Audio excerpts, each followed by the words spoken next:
Malaki na sana ang kikitain namin dito sa Bagyong Uwan na to. Sobrang lakas niyan sana. Kung hindi lang dito sa mga bundok ng Cordillera at saka itong Sierra Madre na yan, di sana malaki ang kikitain namin dahil wasak talaga. Sana ang mga dadaanan na itong bagyo na to.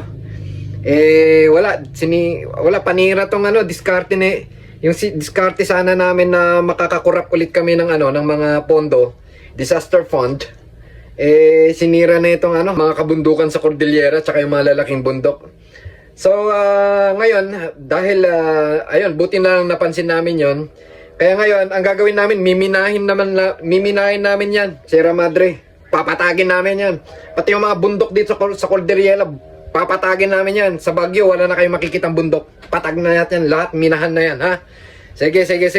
Para sayang yung kikitain sana namin Oh. Kung yung Bagyong Uwan sana talagang nakapasok ng buong buo at hindi hinaharang ng Sierra Madre at saka ng mga kabundukan ng Cordillera at saka yung mga iba pang malalaking bundok, sana malaki ang kita sana naming mga devil na politiko, kaming mga korap na politiko. Sayang talaga, nadidismaya ako. Kaya siguro sige, ganito, pagmimitingan na lang namin kaming mga devil na mga korap na politiko. Pagmimitingan namin na na minahin na lang namin yung Sierra Madre na yan.